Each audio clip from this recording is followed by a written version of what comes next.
Online, there's a lot of good videos on how to roast coffee in a popcorn popper, but they're all for popcorn poppers that blow hot air out of the sides rather than the very bottom, like you get on this popcorn popper. When the air is blowing out of the very bottom, you can actually control the roast a bit more because you're shaking the machine, you're moving it around. If it's coming from the side, you maybe don't have quite that same control. Hi, I'm Rebecca Brand and I'm with my son Landon Brand. He's the expert in the family on roasting coffee beans. So today we're going to roast coffee out of an air popper. This just has some hot air blowing from the bottom. It's for making popcorn, but you can actually roast a really nice cup of coffee with it. I bought this on Amazon for just $30. You can find them cheaper at thrift stores. With this air popper, it actually blows air too hard, so the beans kind of fly out. For us, we wanted to cover it with foil first, so that we can make sure that the beans don't just go flying everywhere, they stay in this little area. I just used some heavy duty foil. You can see it has some wear and tear. That's totally fine. Doesn't really affect the outcome of the coffee at all. The one thing that you want to do is just try and make sure you don't let the green beans fall anywhere in there. So I've kind of pressed the aluminum foil pretty tightly against the top of the lid. That was the first step. So today we're gonna roast some beans I bought online. I use beans from Sweet Maria's. I find that they have a lot of useful information on their website. You can also get beans on Amazon. These beans are from Rwanda. I find that they're very sweet, which I like quite a bit.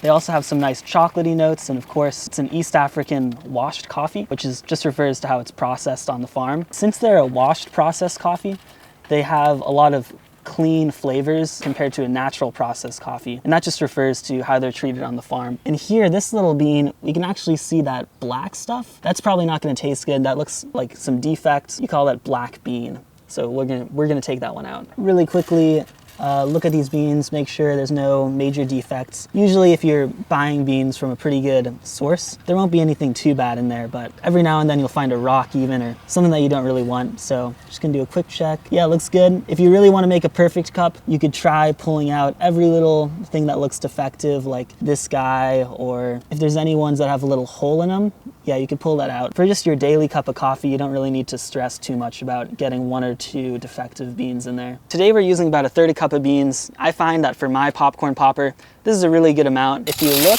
you can see there's a little line in it.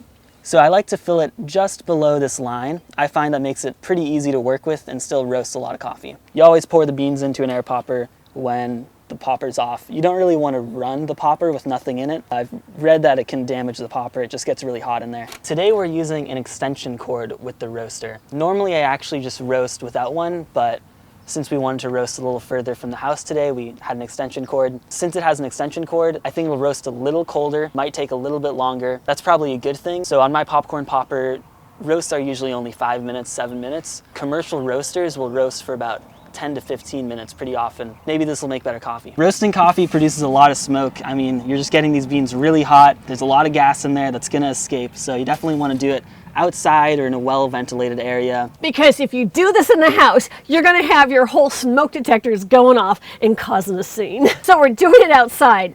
We don't want the fire department coming. It makes a lot of smoke. I always like to just have my colander totally ready to go. This is where you dump the beans when they're done. So now we're just gonna turn the machine on. You'll hear a little whir and you'll start seeing the beans sort of fly up. You have to sort of shake the machine quite a bit in order to evenly roast the coffee beans. I find that tilting it from side to side also makes the beans circulate much better. You get a much more even roast.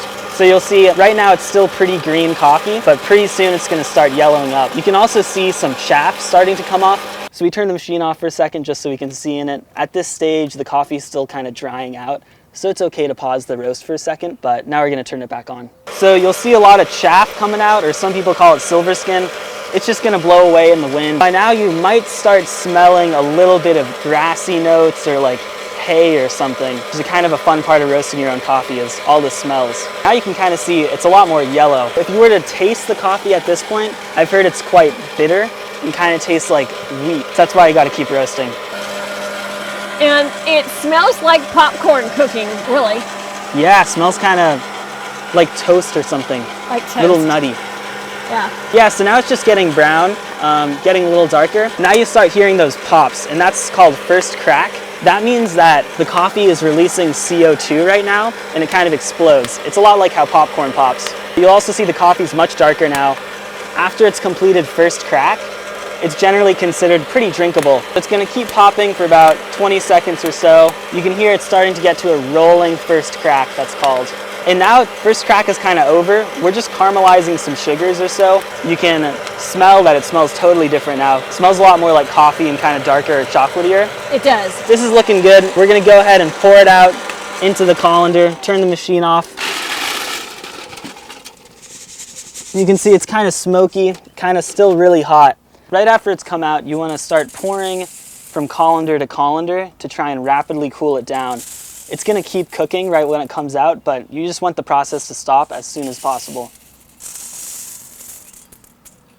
Usually takes me a few minutes to get the coffee totally cooled down. You just want it to be warm to the touch. If you don't have colanders, you can totally do this in just 2 bowls. Doesn't really smell like what you'd expect coffee to smell like. Right now it's so fresh that it actually smells pretty different. So let's take a look at how the roast came out.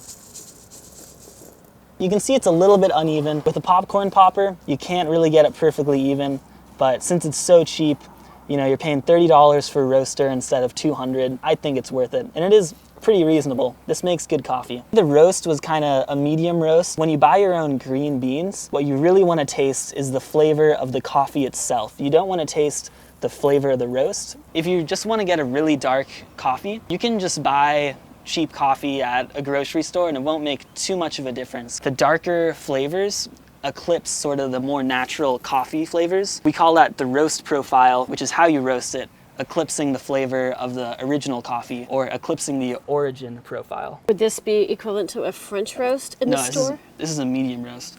Okay. So this is a medium roast. If I had taken it off right after first crack, that would be a pretty light roast. We call that city, a city roast.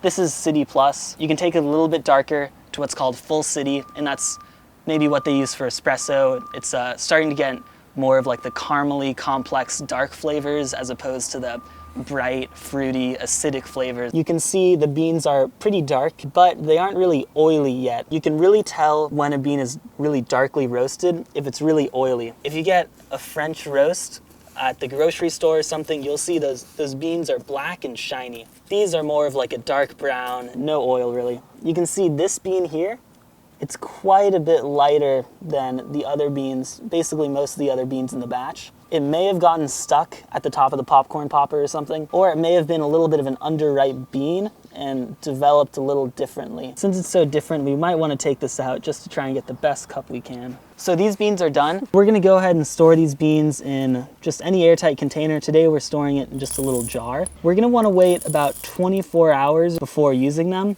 so they can release more carbon dioxide. Since they're so freshly roasted, there's still a lot going on chemically inside of them. We just want to give them a little period to rest. There's nothing wrong with using warm beans, grinding them and making a cup of coffee with them. Actually, it's a lot of fun, but you'll notice the flavor's a little bit different. It starts releasing a lot of gas when you pour some hot water on the ground beans, which I find can give it almost like a spicy, bitter flavor, which I don't really like. It's caused by the carbon dioxide really trying to get out of the ground coffee when you're making your coffee.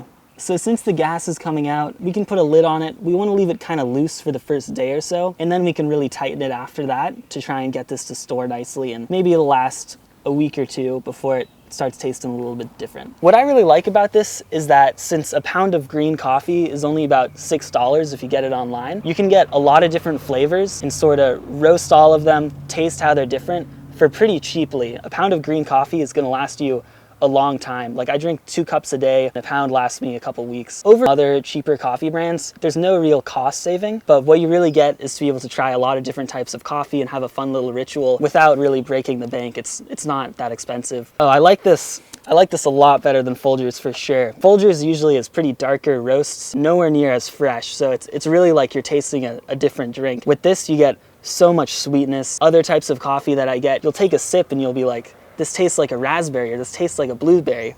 It's really quite amazing. You can't really get that with grocery store coffee that's been on the shelf a couple weeks. There's lots of different ways to roast coffee cheaply. You can even get a whirly pop machine online or at a thrift store that's just, you put on a stove and roast it. You can even roast coffee on a cast iron skillet. Whatever way you can do it, I think is worth it. Well, I learned a lot on how to roast coffee with my coffee connoisseur in the family, Landon. Like this video, subscribe to my channel, and ring my bell to get notified of my new videos. so we can make more recipes in life, like my son's favorite recipe for roasting coffee. Good job.